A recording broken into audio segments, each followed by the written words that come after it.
नमस्कार। स्वागत आपका फिर से हमारे YouTube चैनल के ऊपर। हमारा टॉपिक चल रहा था शब्द विचार। शब्द विचार को हम पढ़ने वाले से और समझ रहे थे शब्द के विचारों को। हमने शब्द के विचार जो थे काफ़ी हद तक उन्हें देख भी लिया था और समझ भी लिया था, और बीच में हमारी क्लासें कुछ समय के लिए बंद रही थी, वरना हम शब्द को आज पूरा कर चुके होते। तो हम शुरू करने वाले हैं शब्द विचार को। हमने शब्द विचारों जो थे उनके भेद जो थे क्या थे, जो भेद थे उनके बारे में थोड़ी थोड़ी चर्चा हमने कर ली थी, और अब हम शब्द विचारों के भेदों को ही चर्चा करने वाले हैं कि शब्द विचार के जो भेद हैं उनकी एक एक को समझने वाले हैं और एक एक को नोट डाउन भी साथ में करते जाएंगे। तो उससे पहले मैं एक फिर से निवेदन करना चाहूँगा हर दिन की तरह कि अगर आप हमारे चैनल के ऊपर नए हैं तो कृपया करके वीडियो को लाइक कीजिएगा और चैनल को सब्सक्राइब कीजिएगा। अगर वीडियो पसंद आ रहा है तो लाइक कीजिएगा। तो चलो हम शुरू करते हैं। शब्द विचार के जो भेद हैं उन्हें एक एक करके पढ़ने शुरू करते हैं।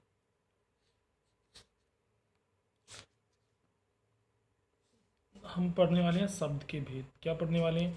शब्द के भेद को पढ़ने वाले हैं। और आज हम पढ़ेंगे व्युत्पत्ति के आधार पर। किसके आधार पर पढ़ेंगे? व्युत्पत्ति के आधार पर पढ़ने वाले हैं। अब व्युत्पत्ति क्या है पहले इसे मैं समझा देता हूँ। व्युत्पत्ति, तो व्युत्पत्ति व्यू प्लस में उत्पत्ति, या कहूँ वी प्लस आ प्लस उत्पत्ति जिसे बोलते हैं। व्यू का अर्थ हमने निर्माण को बोलते हैं। क्या बोलते हैं? निर्माण को। उत्पत्ति उत्पन्न हुई, जो हमने शब्द निर्माण करके उत्पन्न किए हैं या कहूँ निर्माण करके बनाए हैं, वो व्युत्पत्ति के अंदर आते हैं। किसके अंदर आते हैं? व्युत्पत्ति के अंदर, क्योंकि हमने उन शब्दों का क्या किया? निर्माण किया, उनकी रचना की है। क्या की है? हमने उनकी रचना की है। अब जो रचना हमने जिन शब्दों की है वो सारे व्युत्पत्ति के आधार पर आएंगे। तो अब सारे शब्दों की हम रचना की है, हमने जो जो आधार लिखे हैं, जो जो आधार को समझा है, वो सारे आधारों पर हमें करने वाले हैं। तो हम पहले शुरू करते हैं व्युत्पत्ति, जिसका अर्थ निर्माण। वो जो निर्माण से उत्पन्न हुए, या कहूँ रचना से उत्पन्न हुए, या कहूँ जिसकी हमने रचना की है। क्या की है? रचना की है, जिसका हमने क्या किया? निर्माण किया। वो शब्द की उत्पत्ति के आधार पर हमें पढ़ने वाले हैं। तो चलो देखते हैं शब्द के आधार भेद व्युत्पत्ति के आधार पर। देखिएगा ये इंडेक्स लेकर आया हूँ व्युत्पत्ति के आधार पर की इंडेक्स है। इसको हम समझते हैं। व्युत्पत्ति मतलब रचना। रचना के आधार पर, मैंने कहा था रचना या निर्माण, या कहूँ व्युत्पत्ति जिसे हमें बोल रहे हैं। क्या बोल रहे हैं? व्युत्पत्ति या रचना के आधार पर शब्द के भेद आज हम पढ़ रहे हैं या समझ रहे हैं। तो व्युत्पत्ति के आधार पर हमने शब्दों को 3 भागों में विभाजित किया था। रूढ़ या रूढ़ी जिसे बोलते हैं। 2 नंबर पे हमने यौगिक शब्द को लिया था, और तीसरा लिया था हमने योग रूढ़ को। किसे लिया था? योग रूढ़ को। रूढ़ शब्द, यौगिक शब्द और योग रूढ़ शब्द, इनके बारे में थोड़ी थोड़ी चर्चा मैं यहीं कर देता हूँ। पहले तो रूढ़। अब रूढ़ क्या है? रूढ़ शब्द क्या है? अब रूढ़ शब्द जैसे नाम से पता, रूढ़ होना। क्या होना? रूढ़ होना। आरूढ़ जिसे बोलते हैं, या कहूँ निर्माण जिसे हम बोलते हैं। निर्माण के अंदर किसी ऐसे शब्द जो क्या हो? पहले से चले आ रहे हो, परंपरागत हो। क्या हो? परंपरागत। क्या हो? परंपरागत हो, या कहूँ पहले से जो शब्द चले आ रहे हैं। रूढ़ शब्द क्या है? जो परंपरागत हो, जो पहले से चले आ रहे हैं, जिसके निर्माण के बारे में हमें कोई जानकारी नहीं है। और दूसरी बात ये बोलूँगा कि जो रूढ़ शब्द हैं, क्या हैं? जो रूढ़ शब्द हैं उनके हम खंड नहीं कर सकते। खंड समझ क्योंकि टुकड़े, क्या बोलते हैं इसे? टुकड़े नहीं कर सकते, उनके खंड नहीं कर सकते। अगर हम किसी भी रूप में इनके खंड कर दिए जाएं इन शब्दों के, तो उनके जो खंड होते हैं उनके खंडों का हम कोई अर्थ नहीं निकाल सकते। वो खंड क्या होंगे? निरर्थक होंगे। क्या होंगे?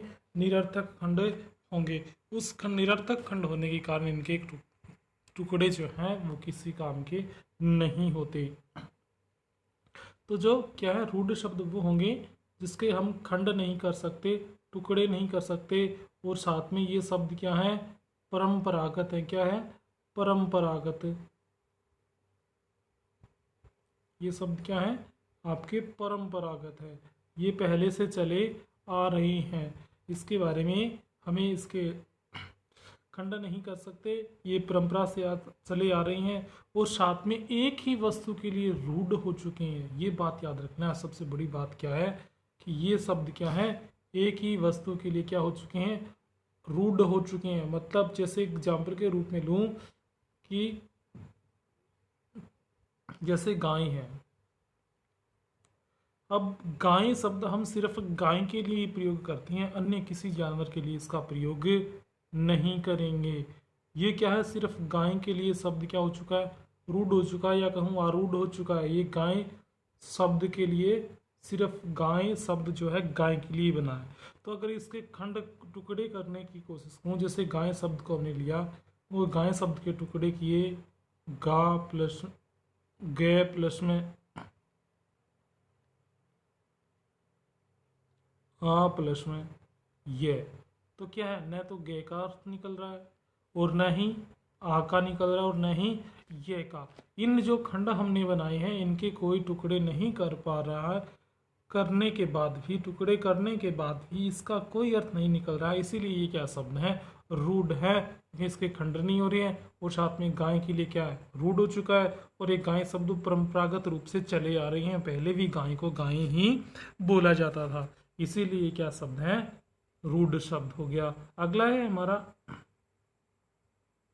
अगले शब्द की बात करूं तो अगला शब्द है हमारा यौगिक। क्या है, यौगिक। अब यौगिक शब्द नाम से ही पता चल रहा है, यौगिक क्या है, नाम से ही पता हमें चल रहा है, यौगिक क्या है, यौगिक शब्द। अब यौगिक शब्द क्या होते हैं, योग प्लस में इक, मतलब जुड़े हुए, क्या है, जुड़े हुए। अब जो दो शब्द जुड़े हुए आपस में, योग प्लस में एक, दो शब्द है इसमें, यौगिक में क्या है, दो शब्द हैं। देखिएगा दो शब्द कौन कौन से हैं, समझिएगा पहले। पहला तो है योग प्लस में इक, क्या है, योग प्लस में इक। अब योग का अर्थ था जुड़े हुए शब्द जो हैं, जिसमें दो शब्द जुड़े हुए हो, मतलब या सिंपल रूप से बात करूं कि दो हो या दो से अधिक जब शब्द जुड़कर एक नए शब्द का निर्माण करते हैं, वो यौगिक शब्द कहलाते हैं। क्या कहलाती हैं, यौगिक शब्द कहलाती हैं। और इस यौगिक शब्दों के खंड संभव है, क्या है, खंड संभव है। संभव मतलब इनके हम टुकड़े कर सकते हैं, क्या कर सकते हैं, इनके टुकड़े कर सकते हैं, इनके खंड कर सकते हैं। और इनके जो खंड करेंगे उनके प्रत्येक खंड का एक विशेष अर्थ होगा, ये बात याद रखना। उनके जो खंड करेंगे उनका क्या होगा, एक विशेष अर्थ होगा, विशेष अर्थ प्रकट होगा। जैसे एग्जाम्पल के रूप में मैं ले लूं, देवालय, जैसे मैंने एग्जाम्पल के रूप में लिया देवालय, तो ये दो शब्द हो गए, एक तो क्या, देव प्लस में आलय। अब देव का अर्थ हो गया भगवान, देव का अर्थ क्या हो गया, भगवान, और आलय का अर्थ क्या हो गया, घर। कि जो भगवान का घर है वो क्या होगा, देवालय, या जिसे हम क्या बोलते हैं, मंदिर बोलते हैं। क्या बोलते हैं, मंदिर। तो ये देवालय का अर्थ, जब हमने इन दोनों के खंड किए, देव प्लस आलय किया, तो इसका एक विशेष अर्थ निकल कर आया। प्रत्येक खंड का, एक बात याद रखना, प्रत्येक खंड का एक विशेष अर्थ निकल के हमारे सामने प्रकट हुआ है। तो ये शब्द क्या हुआ, यौगिक हुआ। इसमें दो शब्द मिलकर बने हैं, दो शब्द जुड़े हुए हैं। जैसे हमने नियम के अनुसार देखा था कि रूढ़ में तो क्या था, एक शब्द होगा, उसके खंड नहीं करेंगे, परंपरा से चले आ रही हैं, परंपरागत है। यौगिक शब्द हमने उसके दो शब्दों को जोड़कर उसका निर्माण कर दिया है, एक नए शब्द का निर्माण हमने दो शब्दों को जोड़कर कर दिया है, और जिसके प्रत्येक खंड का क्या हो रहा है, एक अर्थ प्रकट हो रहा है या अर्थ निकल रहा है। चलो अगला देखिएगा, योग रूढ़ शब्द, योग प्लस में रूढ़। योग दो शब्द से मिलकर बना योग रूढ़। एक दो शब्द है इसके अंदर, एक तो है योग और दूसरा है रूढ़। योग प्लस में रूढ़, क्या है आपका, योग प्लस में रूढ़ है। अब रूढ़ तो हम समझ चुके हैं, ये पहले से हमने पढ़ा था कि रूढ़ जिसके खंड नहीं किए जा सकते, परंपरागत है। और योग साथ में जुड़े हों। मतलब या सिंपल रूप से बात करूं, योग रूढ़ वो शब्द हैं जो यूढ़ भी हैं और यौगिक भी हैं। इन दोनों के मेल से शब्द से बने हुए हैं, वो शब्द क्या है, योग रूढ़ है। अब रूढ़ का अर्थ हम यहाँ पर वो नहीं लेंगे जो जिसके हम खंड करें, जिसके हम खंड करें, वो रूढ़ नहीं होगा। और अगर वो रूढ़ होता है तो यौगिक नहीं आता साथ में। तो रूढ़ कौन सा होगा, कि रूढ़ वो होगा जो मैंने कहा था कि एक वस्तु के लिए क्या हो चुके हैं, रूढ़ हो चुके हैं, आरूढ़ हो चुके हैं, तो हम उसको ही वस्तु के रूप में प्रयोग में लेंगे। तो वो रूढ़, योग रूढ़ शब्द वो ही है जिसके हम खंड भी कर सकते हैं। क्या कर सकते हैं, खंड कर सकते हैं, टुकड़े कर सकते हैं, और उस प्रत्येक टुकड़े का एक अलग अर्थ होगा। क्या होगा, अलग अर्थ होगा। लेकिन उन टुकड़ों के आधार पर जो खंड करेंगे उससे कोई तीसरा अर्थ ही निकलेगा। क्या निकलेगा, तीसरा अर्थ ही निकलेगा। और वो शब्द किसी एक वस्तु के लिए भी आरूढ़ है। क्या है, एक वस्तु के लिए भी आरूढ़ होगा, वस्तु के लिए आरूढ़ होगा। ये बात याद रख लेना। क्या है, तीनों समझ गए होंगे कि रूढ़ क्या है, वो शब्द जो परंपरागत हैं, जिसके टुकड़े नहीं किए जा सकते, खंड नहीं किए जा सकते। अगर हम उनके खंड करते हैं तो प्रत्येक खंड का कोई अर्थ नहीं निकलता। ये हमने देखा एग्जाम्पल पे, चाहे जैसे गाय है, मुँह है, ये शब्द सारी आती हैं। अगला है यौगिक। यौगिक को हमने देखा है कि यौगिक शब्द वो होती हैं जो दो शब्दों से मिलकर बने हो। किससे मिलकर बने हो, दो शब्दों से, और जिसके खंड संभव हैं, टुकड़े करना संभव है, और प्रत्येक खंड का एक क्या होगा, विशेष अर्थ होगा। क्या होगा, विशेष अर्थ। और योगरूढ़ शब्द कौन से होंगे, कि जो शब्द यौगिक भी हैं और एक वस्तु के लिए क्या हो चुके हैं, आरूढ़ हो चुके हैं। अब योगरूढ़ एग्जाम्पल के रूप में देखिए, जैसे मैं बोल दूं पंकज, क्या बोल दूं, पंकज। अब इसके हम खंड करेंगे तो क्या हो जाएगा, पंक प्लस में जय, पंक प्लस में जय। अब देखिएगा इनका अर्थ देखिएगा, पंक का अर्थ होता है कीचड़, जय का अर्थ होता है जन्म लेने वाला। पंक का अर्थ क्या है, कीचड़ होता है, और जय का अर्थ होता है जन्म लेने वाला। अब कीचड़ में जन्म लेता है, सिर्फ ये कीचड़ में तो अनेकों चीजें जन्म लेती है, लेकिन ये सिर्फ एक कमल के लिए आरूढ़ हो चुका है। क्या है, जब भी ये पंकज नाम लिखा जाएगा तो माना जाएगा ये कमल के लिए लिखा गया है, या कहूँ पंकज नाम कमल के लिए रूढ़ हो चुका है, कमल के लिए इसका प्रयोग किया जाता है। अब देखिएगा साथ में यौगिक भी था, समझिएगा इसे एक बार फिर से, साथ में यौगिक था, पंक प्लस में जय दोनों से मिलकर बना था, पंक प्लस जय दोनों से मिलकर बना था, लेकिन पंकज का अर्थ कमल के लिए प्रयोग किया जाता है। ये कमल के लिए क्या हो चुका है, रूढ़ हो चुका है, इसीलिए ये क्या है, योग रूढ़ शब्द है। चलो आशा करता हूँ समझ में आएगा। चलिए आगे बढ़ते हैं।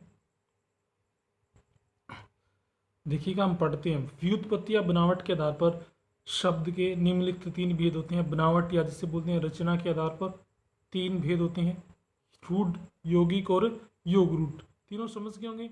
रूढ़ जो परंपरागत है,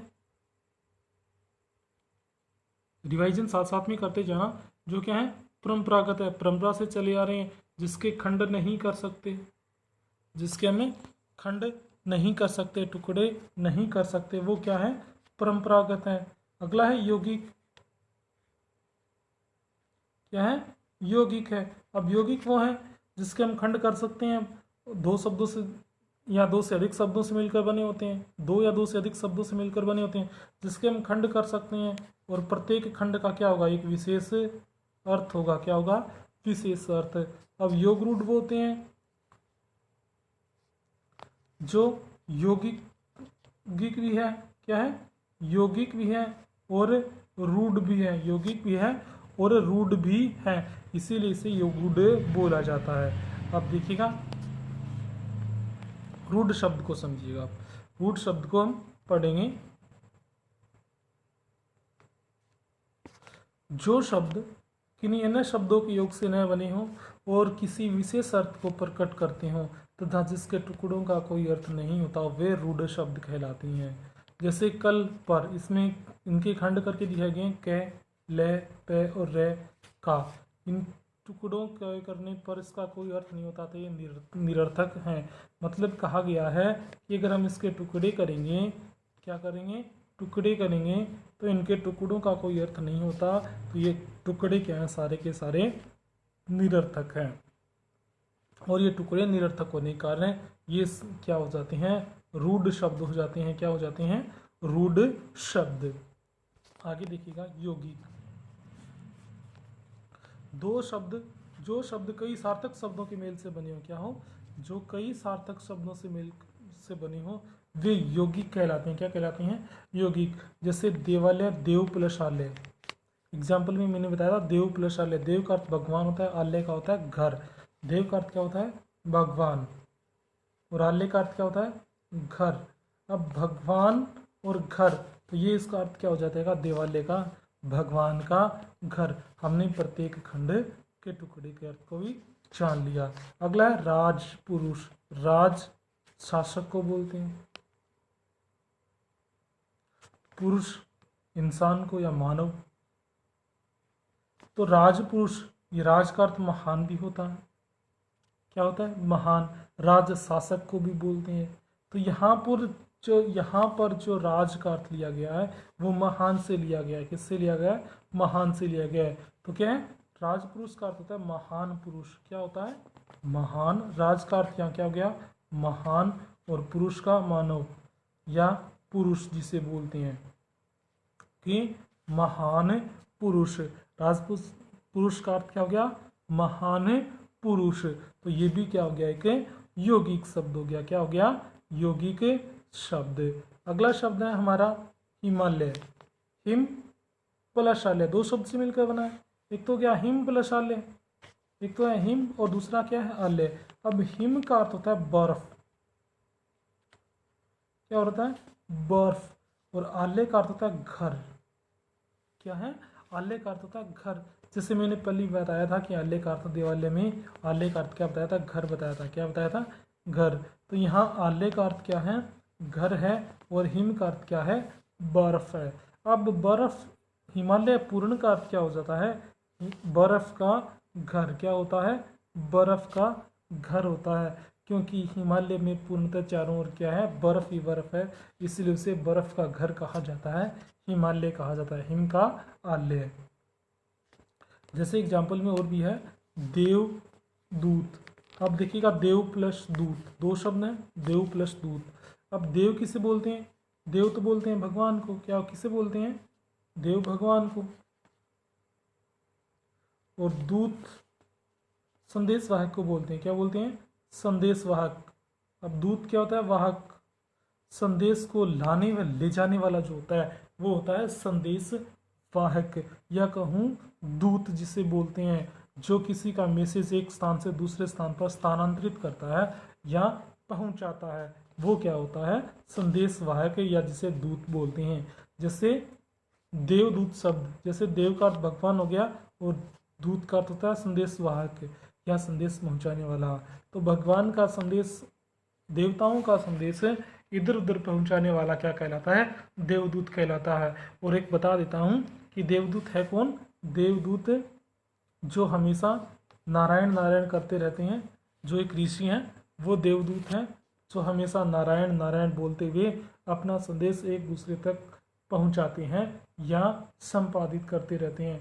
ये कभी शिव का संदेश विष्णु तक, विष्णु का महेश से के पास, और महेश का अगले तक, इस तरीके से पहुंचाते हैं। और साथ में ये देखिएगा, ये सभी शब्द दो सार्थक शब्दों के मेल से बने होते हैं।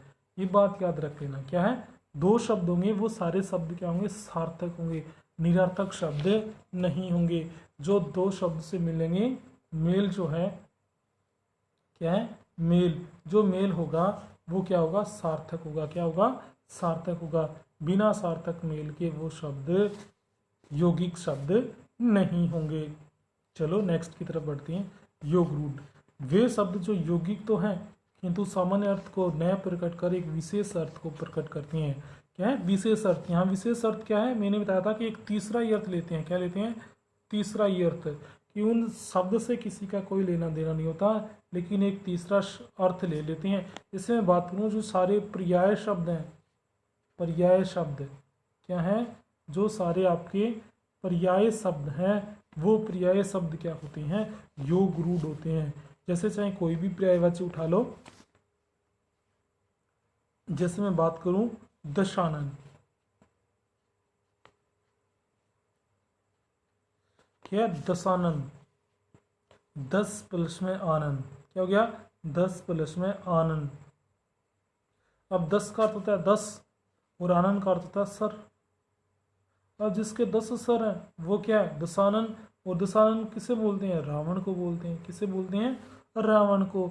अब ये दशानन शब्द 2 से अधिक शब्दों से मिलकर बना है, 10 प्लस आनंद मतलब 2 शब्द है, 10 प्लस आनंद, लेकिन दोनों के खंड किए तो अर्थ न निकला। ये तो हो गया यौगिक, कि दोनों का प्रत्येक का क्या है एक अर्थ है। 10 का अर्थ 10 संख्या से, आनंद का शीश से या सर से है, तो इनका अर्थ तो हो गया दशानन। और साथ में ये दशानन शब्द सिर्फ रावण के लिए प्रयोग हो रहा है, ये रूढ़ि रूप हो गया, ये इसका क्या हो गया, रूढ़ि रूप हो गया, इसीलिए इसे क्या बोलते हैं, योग रूढ़ बोलते हैं। जैसे एक एग्जाम्पल और दिखाऊं, जैसे हम बोलते हैं, जैसे हम लंबोदर शब्द को लेते हैं, लंबोदर, अब इसमें देखिएगा एक तो लंब प्लस में उदर, लंब प्लस में उदर क्या हो गया, लंबोदर शब्द हो गया। क्या हो गया, लंबोदर शब्द, लंब प्लस में उदर। लंब का अर्थ होता है लंबा, लंब का अर्थ क्या होता है, लंबा। उदर का अर्थ होता है पेट। अब जिसका पेट लंबा हो वो क्या होता है, लंबोदर। अब लंबोदर जहाँ नाम आएगा वहाँ तुरंत हम किसे ले लेंगे, गणेश को ले लेंगे, भगवान गणेश जी को ले लेंगे, क्योंकि लंबा पेट सबसे ज़्यादा उन्हीं का है, इसीलिए उसे क्या बोलते हैं, हम लंबोदर बोलते हैं। तो समझ में आ गया कि लंबोदर कि ये जो हमने शब्द लिया है वो रूढ़ि भी है और साथ में यौगिक भी। ये शब्द क्या था, यौगिक भी था और रूढ़ि था, उनसे क्या है एक विशेष अर्थ निकल रहा था, एक तीसरा अर्थ निकल रहा था। तो चलो आगे बढ़ते हैं। योग रूढ़ शब्द कहलाते हैं, जिससे विशेष अर्थ प्रकट करते हैं वो क्या कहलाते हैं, योग रूढ़ शब्द कहलाते हैं। क्या कहलाते हैं, योग रूढ़ शब्द कहलाते हैं। जैसे पंकज, दशानन आदि। पंकज जैसे मैंने बताया, पंख प्लस मज है, कीचड़ से उत्पन्न होने वाला, कीचड़ में उत्पन्न होने वाला, सामान्य अर्थ प्रचलित होने के कारण कमल के अर्थ में रूढ़ हो गया है। मतलब इसका कोई सामान्य अर्थ प्रकट नहीं होता, लेकिन ये कमल के लिए क्या हो चुका है, रूढ़ हो चुका है। ये क्या है, पंकज शब्द योग रूढ़ है। क्या है, योग रूढ़। अब इसी तरीके से अगर हम 10 प्लस आनंद की बात करें, 10 संख्या को बोलते हैं, आनंद मुख या शीश को बोलते हैं, वाला क्या, जिसके 10 मुख वाला रावण है, रावण के अर्थ में प्रसिद्ध है। तो ये थी आज की हमारी पूरी यहाँ क्लास जो थी व्युत्पत्ति या बनावट के आधार पर। क्या था, बनावट या कहूँ रचना के आधार पर हम शब्द पढ़ रहे थे। ये थे हमारे आज के शब्द। क्या थे, आज के शब्द थे। तो अब हमेशा की तरह हमारा एक सवाल बचता है जो हम अंत में वीडियो के लेकर आते हैं, जिसका आपको जवाब कमेंट बॉक्स में हमें देना होता है। तो हम आज का सवाल भी लेकर आए हैं, लेकिन उससे पहले मैं चाहूँगा कि आपको वीडियो हमारी कैसी लगी या कि आज का सेशन जो है आपको कैसा लगा, ये हमें कमेंट बॉक्स में ज़रूर बताएं और साथ में अपना आंसर भी देवें। तो क्या है, आंसर भी देवें और अपने मित्रों को ये क्लास क्या सेशन जो हमारा आज का सेशन जो है वो क्या कीजिएगा, शेयर भी कीजिएगा, और वीडियो पसंद आई तो उसे लाइक भी करना न भूलें, लाइक भी कीजिएगा। तो चलो बढ़ते हैं आज के सवाल की तरफ। तो आज का सवाल है हमारा, निम्न में से, आज का हमारा सवाल क्या है, निम्न में से यौगिक शब्द कौन सा है। मतलब यौगिक शब्द क्या होना चाहिए, यौगिक शब्द कौन सा है। हमारे पास 4 शब्द लिखे हुए हैं। पहला गणेश है, गाय है, विद्यालय है और आदमी है। क्या है, आदमी है। ये 4 शब्द दिए हुए, इनमें से यौगिक शब्द कौन सा है ये हमें छांटना है और आपको कहाँ लिखना है, कमेंट बॉक्स में लिखना है। और अपने नाम सहित लिखना है। क्या है? अपने नाम सहित कमेंट बॉक्स में लिखना है। तो ये था आज का सेशन। आपको कैसा लगा हमें ज़रूर बताइएगा। तो आप सभी को एक बार फिर से धन्यवाद। मिलते हैं अगले वीडियो में नए विश्वास और नए उत्साह के साथ। कल इसी समय हम एक बार फिर से मुलाकात होगी। तब तक के लिए आपको शुक्रिया।